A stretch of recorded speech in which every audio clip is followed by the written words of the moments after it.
This is Growth Guide, a podcast exploring the depths of curiosity, questioning everything in the name of growth. I'm your host, Brian D'Alessandro. Today's guest is Chief Jackie Tsinijini Black Bear Singer, Sundance Chief, Brave Eagle. Jake has devoted his life to one of service. As a Navajo Sundance Chief and traditional healer, and as a U.S. veteran and commander of Walk with the Warriors. Jake offers us an opportunity to learn from the traditions and wisdom of the Navajo people. Despite a long history of being wronged by the U.S. government, Jake transcends this paradigm and is tirelessly devoted to driving change from a place of love. One of his initiatives is Walk with Warriors, where he seeks recognition and support for indigenous veterans. Since early 2000, he's been on the road campaigning to make November 7th National Native American Veterans Day. Back in 2002, he and 5 fellow Native American veterans walked 2,800 miles across America, ending their journey in Washington, D.C., where their request was ignored. Even though the U.S. government withdrew some of their agreements made in the Treaty of 1868 to the Native Americans to bring them back, to fight for them, the government consistently fails to recognize them for their contributions of service. And now, they're fighting for their rights once again to maintain their sovereignty. In case you don't know, the Treaty of 1868 is much like their Independence Day. They celebrate it as July 4th. And this cause is something they continue to fight for, to have their freedom as a nation. So please check out the links and see how you can get involved. Now, I've been blessed to have sat with Jake in sweat lodge ceremonies and teepee ceremonies, and am humbled by his openness, his commitment to his path, and his power as a leader.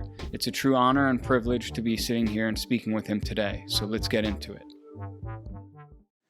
Chief Jake Singer, thank you so much for joining today. It's such an honor to be sitting here with you having this important conversation.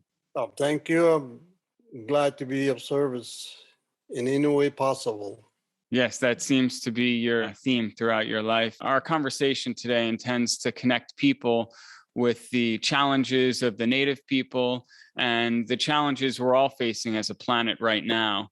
And one of the things I've been thinking about is in our discussions, you've, obviously mentioned that English is not your first language, and sometimes it's hard to express the depth of the concepts you're trying to convey. And so, I think it would be really powerful, if you're up for it, to set the intentions for the conversation in your native tongue.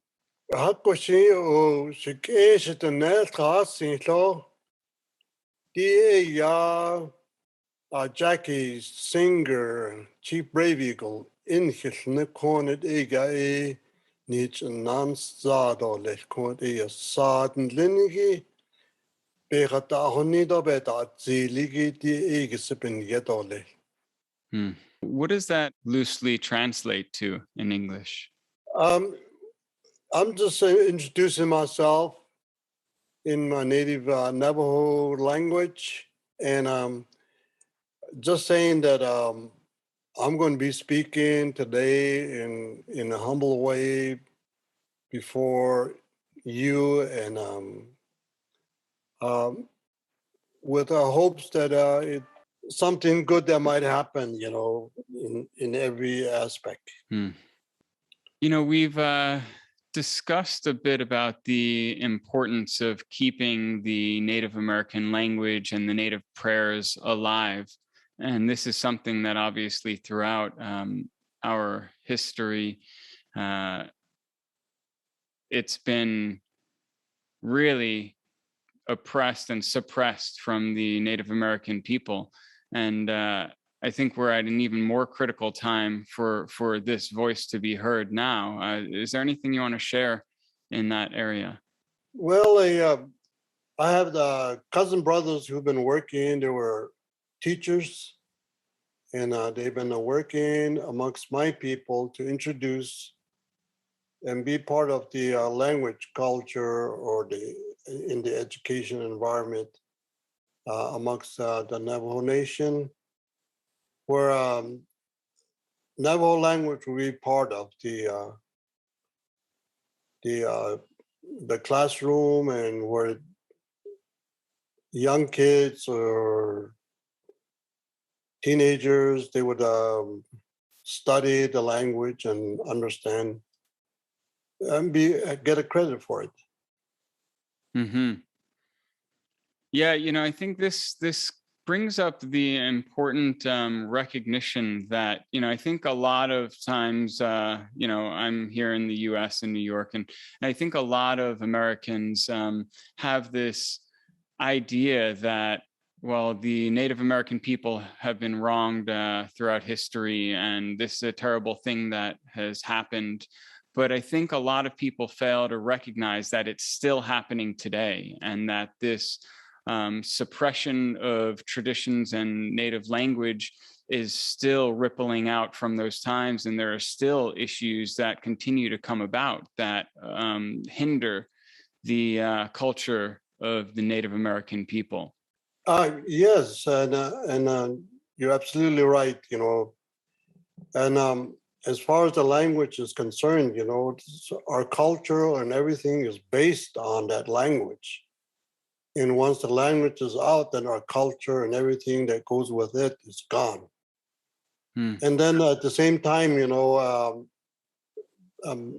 due to some of the things that happen between the federal government and Native American Indians across the country, that there's still a lot of like one-sided view on both the federal government and the Native people. And Native people, by Native American Indian, different tribes across the country. And even though it happened maybe more than 500 years ago, they still carry it in their mind. And the first thing that comes in their thought is that enviousness, hate, and some anger going along with that. So then that automatically turns off a lot of positive things that could happen for the people. And one of the main things that is causing is that we don't stand together as one and fight for what could be better for our children, grandchildren, great-grandchildren. And it's still kind of like this, the old ways, we still kind of fight amongst each other as different tribes. To not really go along with even though the ideas might be great and wonderful, we don't stand together to support it. So then in the end, we wind up losing a chance of getting something positive for our people. Yeah, that does seem to be the great loss that comes out of it. And I think this systemic suppression and it creates a disconnection from individual heritage, but also from community across the tribes, it seems. But I do want to express that, my personal experience of of how I've been exposed to the Native community is, you have been so receptive and welcoming to me and to other non-Native Americans into ceremonies for, Sweat Lodge and for teepee sits, and have welcomed us in to experience this and to work to heal together and to support each other as community. And I don't think that this replaces what we're talking about for the indigenous people, but I think it's important to acknowledge, just despite the wrongdoings that have happened over time, there is still this openness and desire to work together to heal. Yes, where that really starts from is my time in the military, especially over in combat environment. In Vietnam, I've been in several firefights, hostile environment with my platoon and my squad. And the ones are in my squad were closest to me, and they were made of all different nationality. And we call each other brothers. We stood together and we fought together, and that's the only. I feel that that's the only reason why I'm alive. Because my brothers, they stood up with me and we fought together. Hmm. We saved each other, and even though we lost some of our really good friends, but still, and that's the way I feel that it should be across the country, up to date, regardless of where you're at, and that we should all get along and stand together, and we've been much stronger that way in our voice and whatever we do. And even though we come from different background, different culture, we can still help one another and stand together. And that's one of the things that is in our mission statement. As I'm a commander for a veteran organization called Walk with Warriors, and that's been active since 1990. We're kind of like well known all over the world. One of the mission for the Walk with the Warriors is to help heal the wounds and negative feelings and thoughts between the federal government and the American Indian, and then within the American Indian ourselves together. Hmm. That way, then it's like I said, that there's some things that we need to work on as far as I'm working on making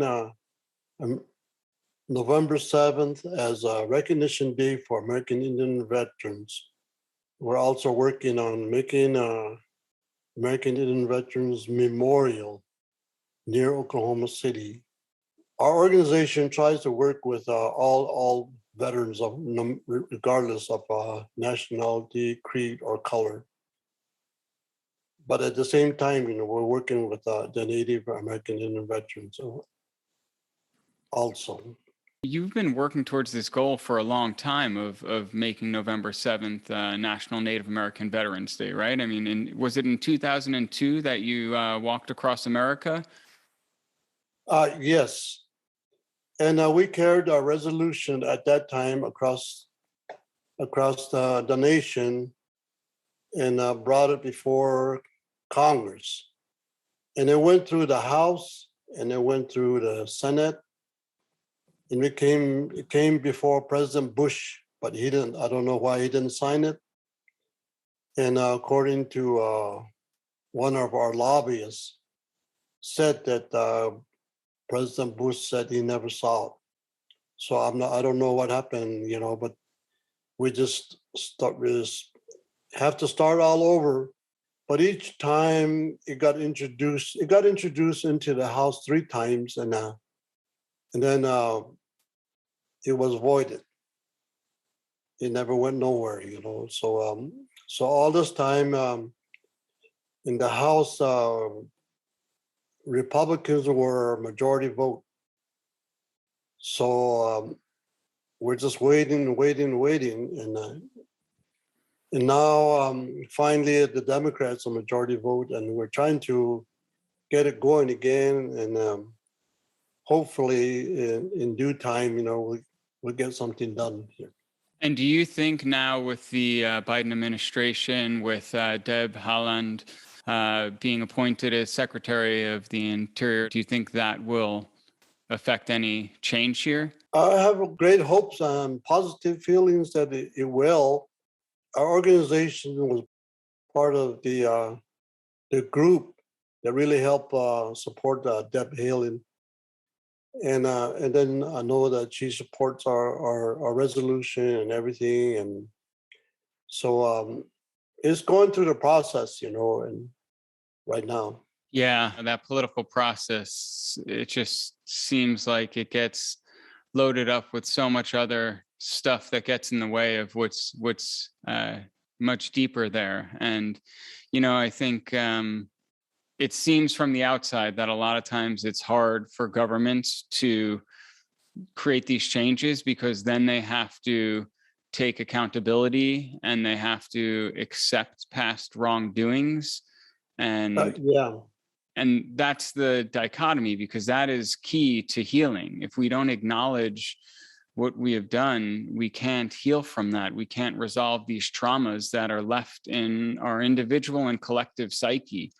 And I think it's important for all of the people involved. right. And I'm pretty sure you know about this. But the Native people have always been involved in all the wars ever since, like even the war between the colonies, Yeah, Civil War. Civil War, and all that. Native people have been involved somewhere in all the wars. And then in World War II, my people, the Navajo people, Navajo tribe, they had a Marine Corps organized a code talker, Navajo code talker, they were called, and they made a lot of difference as far as communication is concerned in a hostile environment. They were totally taken off the map for 25 years because they can't talk about it, they can't do anything about it, and they can't even get no funding from the federal government for all those years, and just the government took it as like nothing happened at all, so so until our walk with the warriors, we made a peaceful demonstration in front of the White House, and uh, one whole weekend, like 3 days demonstrating to recognize the Navajo code talkers. I think we did make a difference because soon after that, and this was like in November during Veterans Day when we were doing that, and then in December they had a special meeting about the Navajo code talkers, and then the following year, I think it was in March, something like that, or February, that the Navajo code talkers were finally recognized and they were awarded medals and all kinds of stuff like that. But it's a little too late, because a lot of the code talkers already are gone. Were gone, Yeah. And even if they're still here, that time between their service to this country, this very country that has wronged them so many times over and robbed them of so many of their culture and traditions, that time between their service to when it's acknowledged, that's where these wounds develop and fester and get stronger. That anger, animosity, and resentment. That's the problem. It's not about finally saying, okay, yeah, now we acknowledge you. It's how do we put systems in place that can honor people's participation? And when we look at the country as a whole, right, we've seen this with our African American community, we've seen this with our women, we've seen this now with gender equality and recognizing people of all types. And this is a common theme that we see. And so the people may change, but the issue is not being resolved. And so even when we get a Band-Aid put on top, it's not enough. And so that's the bigger question, is how do we truly create the systemic change that allows people to be honored and celebrated for what they do in service on day one, and not all the way down the road when it's a day late and a dollar short. Right, exactly. And the other thing too is that the Native people, like the federal government, they want everything on black and white. But the Native people, they follow the spiritual guidance and a chanupa, which is a pipe, spiritual pipe, that all the different tribes, they have their own pipes that they use, and they have a lot of faith and trust. Whatever they say through that pipe is like a law to them, and that's a promise, and they follow and they keep it. Hmm. And the same way as the federal government having something in black and white. So there was a misunderstanding there, and so the Native people followed what they made a promise over the pipe was never um, seriously taken. Hmm. And do you think the misunderstanding was from the Native people expecting them to uphold it, or was the misunderstanding that the Americans that were speaking into the pipe and truly not understanding the importance of upholding what they say?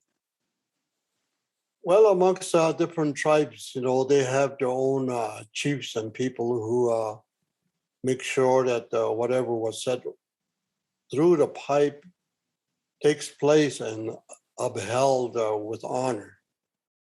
And the federal government did not understand that. And if it's not on piece of paper, then they can do whatever they want to with it.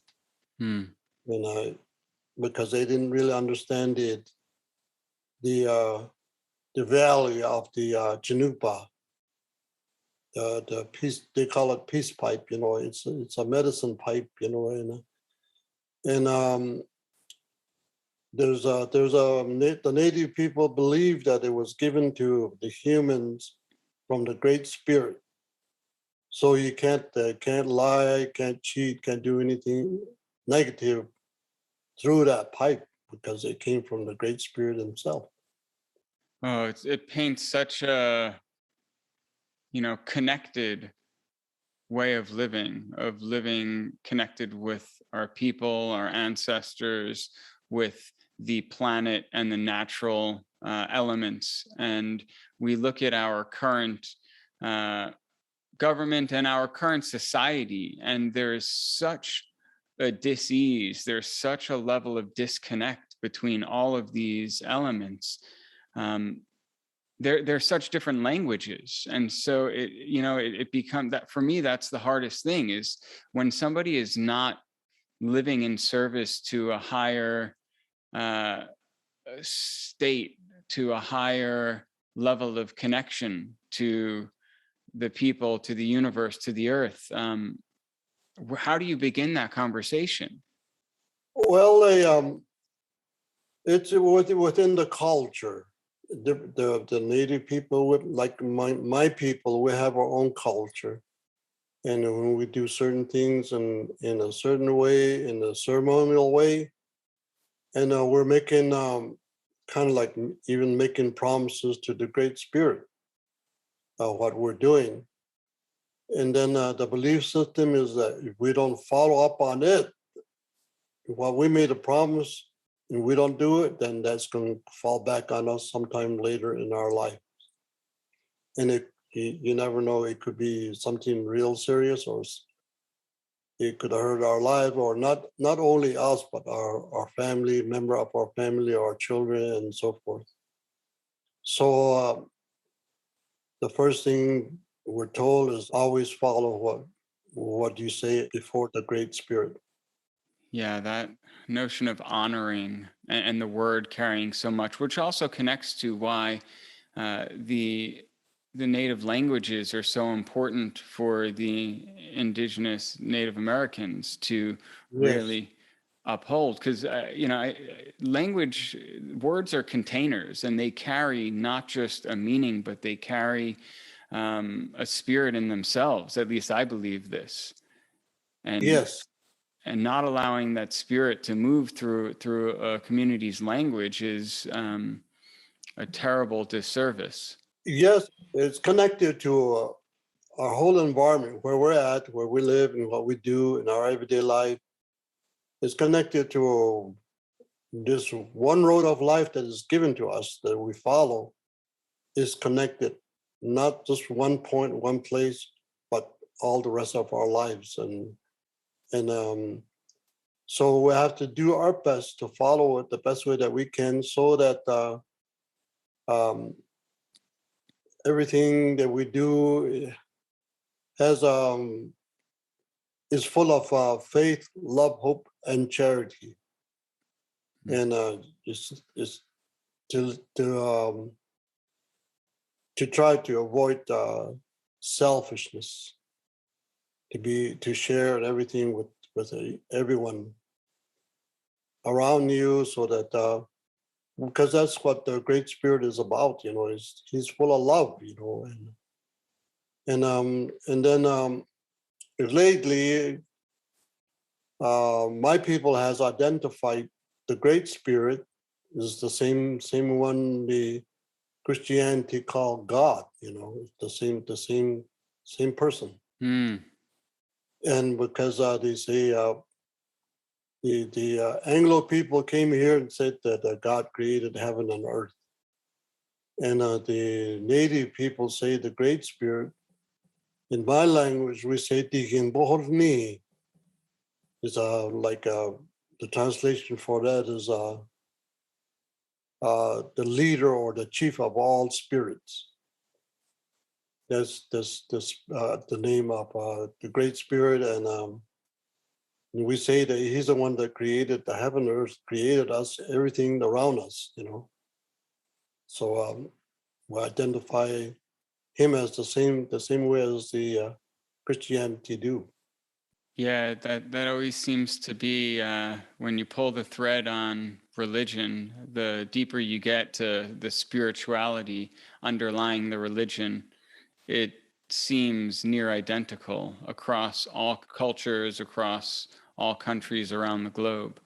It's really sad that we've lost that connection. And one of the things I've observed is just how deeply connected the rituals are of the Native American tribes to being connected to the Great Spirit, to the planet, and to other life on the planet. Are there any specific teachings or lessons that you could share that that apply? Because I think so much of the Native American medicine is what the American culture needs to heal. Well, there's all different kind of religion in the world. What I tell people is that like a teepee, it's made out of several different poles tied together on top and covered with a canvas.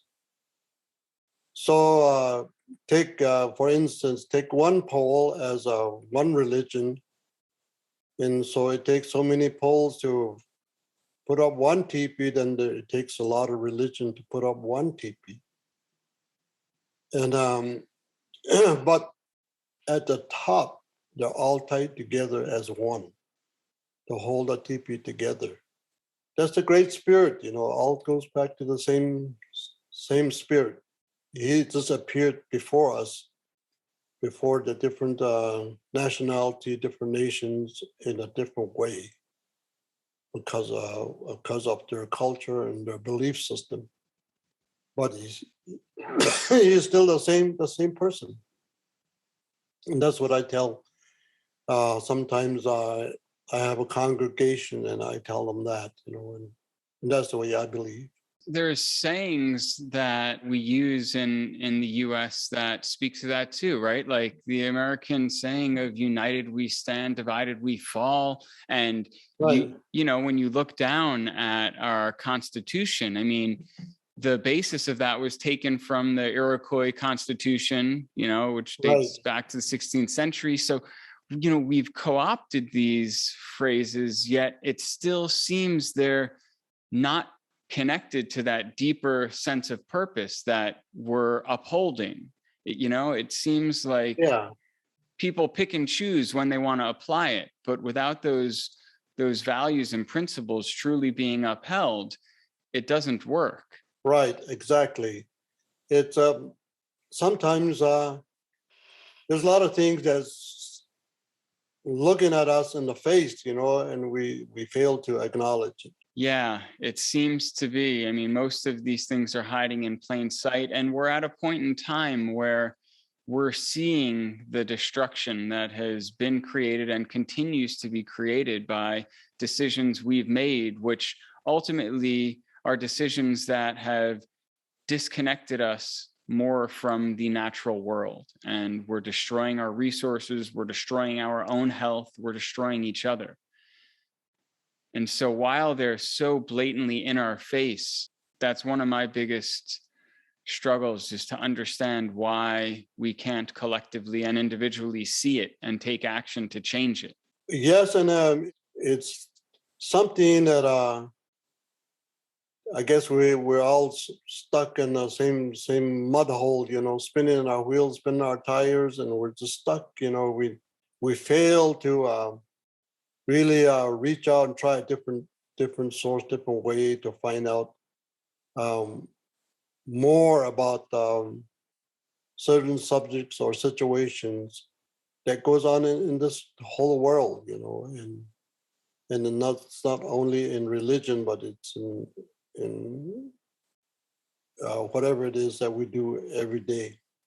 Yeah, and I guess that's it. How do we remain curious and keep on trying to educate ourselves and learn more about these areas, and to make changes individually and hopefully within our communities so that they can get big enough to truly have that impact?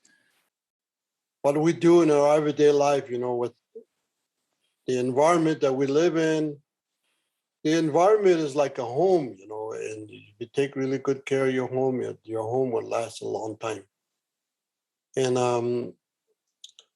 so the environment, the water, the air that we breathe, and just everything that has something to do with the environment, it's very vitally important to each one of us in every second, every day, every week, every month, every year, and if we don't, that the whole thing is going to fall apart. And then where are we then?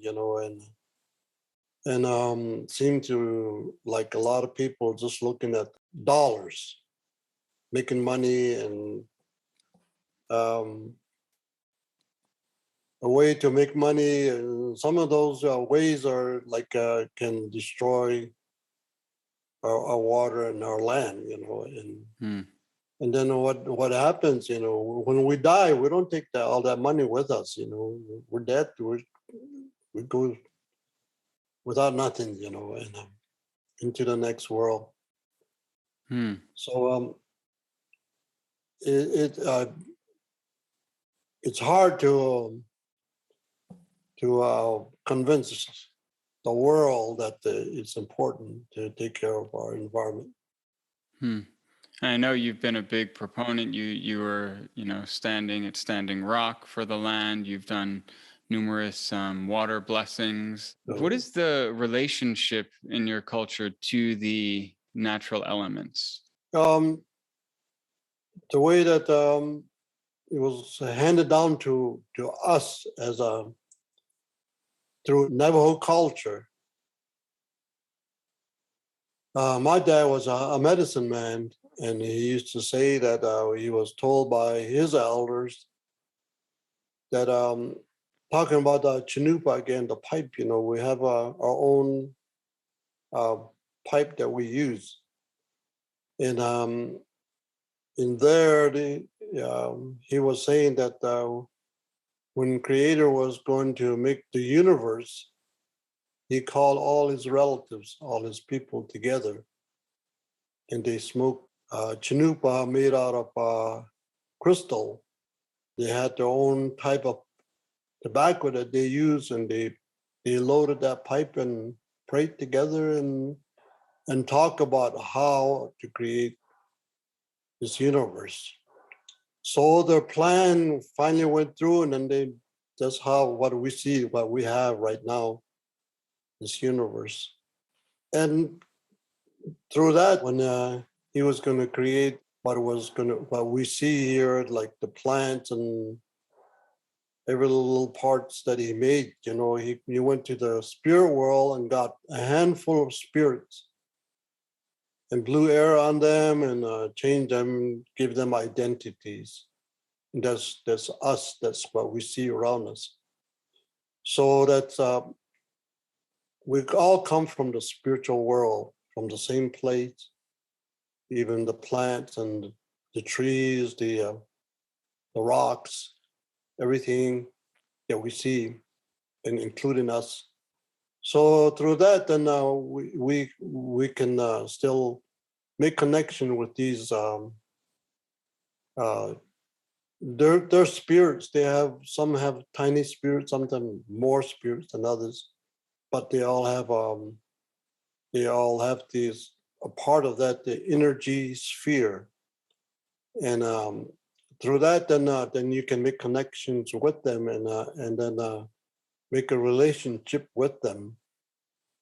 So we're part of that family that came from the spirit world.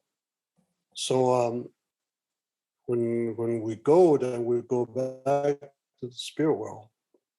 So while we're here, then we can communicate with it and have that faith and that trust, belief in it.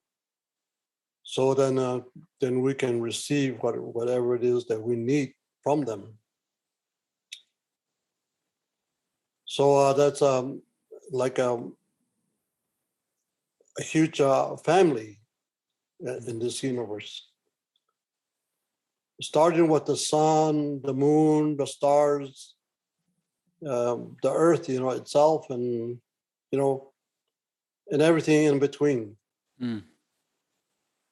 One of the things about that I love is, of course, I've mentioned just the interconnectedness of it and the oneness, the one whole, but it also parallels with what we believe to be true in science, and especially with the emerging field of, or really burgeoning field of quantum physics and understanding that entanglement.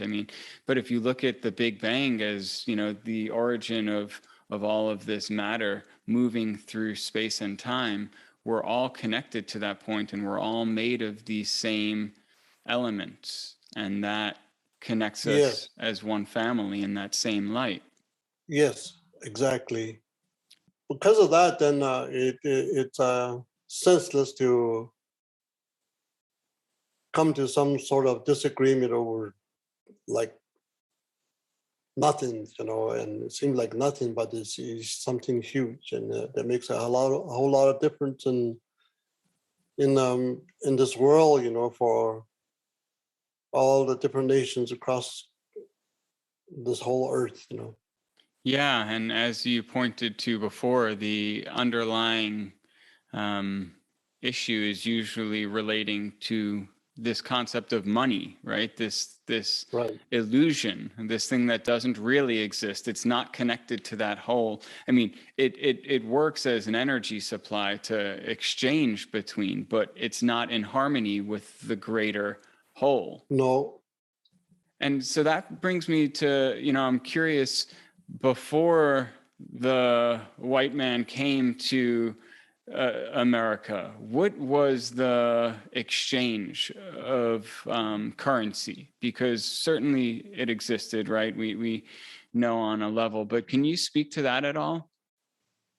Well, mostly it's different crafts that people make by hand, and then also livestock like horses, and they didn't have a lot of cattle in those days, but maybe buffalo parts and deer parts, and it's made out of like a buckskin and a fur and all that kind of stuff, which has a direct connection with our everyday life, as survival and everything like that. Yeah, that seems to be the big differentiator, right? These were items that were necessities. Yes, as it is now, it seems like there's nothing we can do about what all the changes that happen. But we just go along with what's going on and keep it in our prayer that it's for a good cause, for a good reason, and there's a sense of belief that the Creator is not dumb, and he's allowing this to happen. If this is supposed to happen for us, then let it be a good one. Let it be a positive thing, which will benefit everyone, everybody.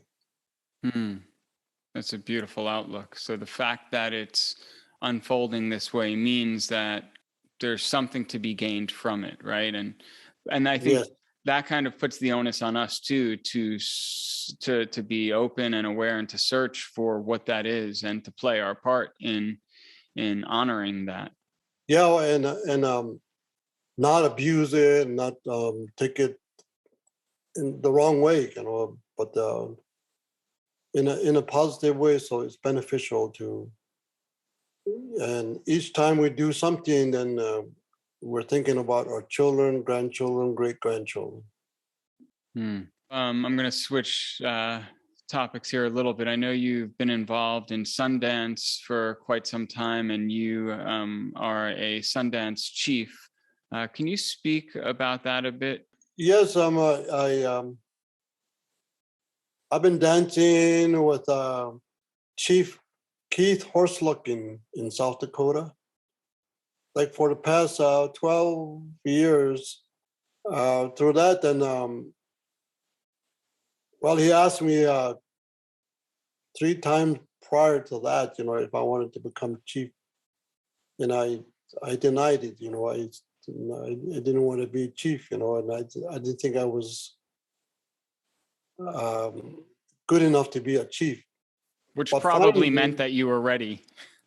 Yeah, finally, then I said, okay. And I also meant that it's going to be a lifetime service to the community, to the people, so yeah, I figured, I want to be more free and do whatever I want, and be naughty and all that kind of stuff too, But once you become a chief, then you have to answer to everything, and you have a whole totally different life to live. So I guess now I am, and doing my best, though, and this is going to be my 3rd year coming up and being a chief. And we're still working on it, trying to figure out what it really means and what it stands for and everything. But I just do my best every day, and I know that the answers will come, or the responsibility that it requires and everything. It's about human lives and about the people and helping the people and being up there, to whatever they're going through, and you're supposed to help out and support. That's my understanding right now, so I'm just going forward with it. Yeah, and I invite everyone to, really do some research on Sundance and learn about what the event is about. And it's deeply intentional, as all of the ceremonies are, but it's a grueling one too, right? Yes, it's wonderful. It's really beautiful, and it's powerful. And it has some very spiritual connection, real powerful spiritual connection. And I've seen in the dance arena, I've seen visions and some. I made a lot of questions to it, and then I got my answers in the Sundance arena. I believe in the Navajo traditional cultural way of praying, and then also the Native American church cultural way of praying, and the same way with the Sundance, and they have their own process and procedures in each one. But it all comes back down to one again, in collecting a different form of spiritual energy. The more different types of spiritual energy I will have in my hand, it helps me to cover a lot of territory and to help a lot of people. However way possible to help them, because we're never without different kind of ailment, disease, and it's hard to keep up with it. But the only way that we can keep up with it is to keep praying and talking to the Great Spirit, to help us to solve a lot of the things that we don't know. And even though my understanding is that in scientific world, it's only about 70% of God's creation, and the science only is limited, and they can't go beyond that 70% yet. And there's a lot of things out there that God created that we don't know anything about, we don't understand yet. There's a great quote by this guy D. Hawk, that nature will never surrender its secrets to the measure of the yardstick. I think there's some great truth in there. The second we try to measure something, it's this act of controlling or understanding. Yet when we're experiencing and convening with the universe, it's so far beyond those concepts. And the beauty of experiencing those is not having a desire to try to control them or even define them. Yes. The other part, you're talking about the yardstick, the other 30% of the yardstick is the spiritual side. So we have to, that part, we can pray about some things, or ailment, sickness, talk to the Creator about it. And then we have spiritual guardians of the east, of the south, the west, the north, beneath us and above us. And there are 6 cardinal directions of spirituality. And what that is the points of an energy sphere that controls the whole universe. And it could be real small, it could be real huge, as big as the universe. And these spiritual guardians will some people they could call like angels, and they take care of these points, and they're put there to take care of us every day, every second of our lives. The only way that I can probably explain what that's for is like doctors. We can see a doctor for every ailment, every sickness. Like if you have a headache, you just go to to your store and get some aspirin and take it, and you're okay. So that's what these spiritual gardens are. We don't need to go to the Creator all the time for everything, every little bitty pieces of ailment or whatever. We can go to these spiritual guardians to help us, and they do. They're really wonderful spirits that they can help anybody.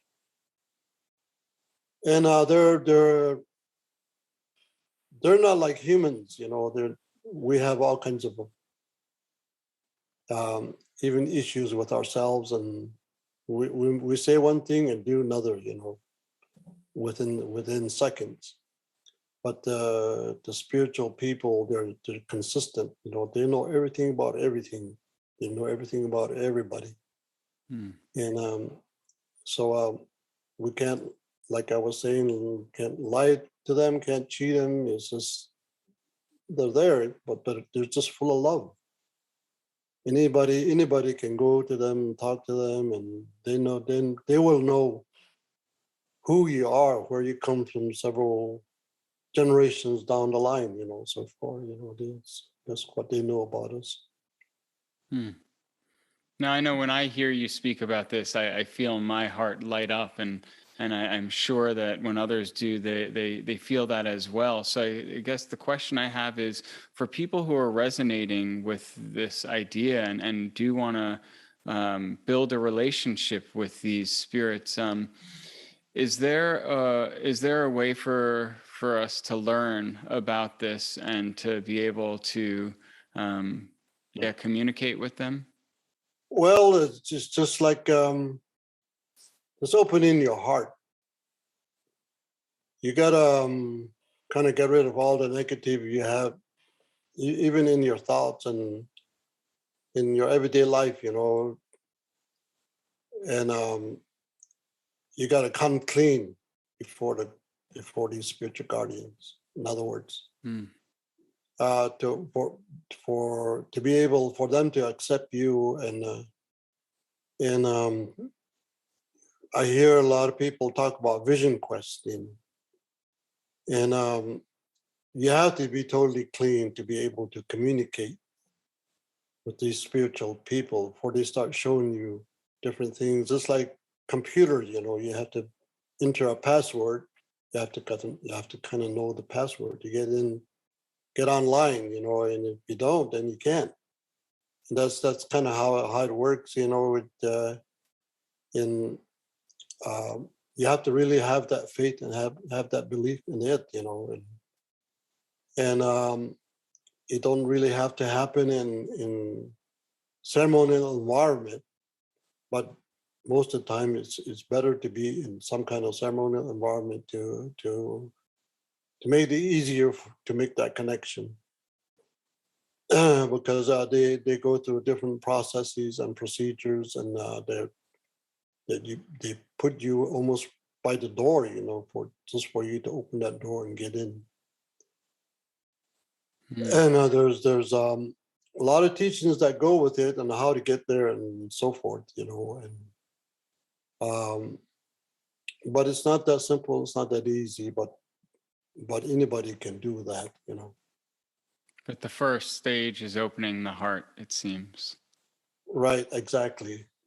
Which I believe is also the first thing that we need to do to heal a lot of our issues in the planet. Oh, exactly. That is absolutely true. Well, Jake, I know that there's a book that's being developed and written around you, your work, and your life. Is there anything you want to speak to in there? And are there any ways that we can support you and your work? I don't know. It's just the very beginning of it, and to me, there's not a whole lot of important things that I've done to write about, I don't know. It looks a little different from where I'm sitting. So I'm still trying to figure out what to write about, what to talk about, and all of that, and I'm curious, how many sweat lodges and teepees would you say that you've been a part of building over the years? If you were to guess a number. oh man, that's a lot, I've done some sweat lodges maybe 3 or 4 times a week. It's almost like every day, Mm-hmm. Sweat lodge ways was given to me by a brother of mine. He was my Sundance chief. His name was Everett Birch. Well, I've done sweat lodges with my parents, my dad mainly, because my people, the Navajo people, the men and women don't sweat together, just they sweat separately on their own. And I started sweating when I was about maybe 6 years old. Wow. And in the Navajo sweat lodges. But I wasn't given permission to run sweats until Everett Birch came along, and he just passed it on to me and said you earned it. I've done Sundance with him 12 years, and it's a non-piercing Sundance. So suddenly Sundance. And he said, "You earned it." So then he gave me permission to pray for people in there and then to help people. And there's Dr. Ways that's involved in there, and also just general goodwill kind of sweats that I take care of. So this right there, I mean, you say, you're having trouble finding what things you have done that are so meaningful. I mean, from having experienced sweats of yours myself, and having received the healing and the benefits of that, and recognizing that each time you do a sweat, you have a collection of people in there, and you're doing them over the years so many times. I mean, that in itself is more than enough for a book. So the amount of lives that you've touched and healings that you've helped with, I mean, are just profound, really. So I really look forward to, how the book shapes up. And as I said, anything I could do to support you in pulling that together, I offer, myself there as well. Great, that's awesome. And but like I said, and I'll let you know more about the book part, at a later time, and there's one thing that I wanted to mention about the subject we're on concerning the Navajo veterans. I imagine it's the same way with the Native veterans across the country. Is that with the Navajo Nation, they made peace with the federal government, and a treaty is called Treaty of 1868.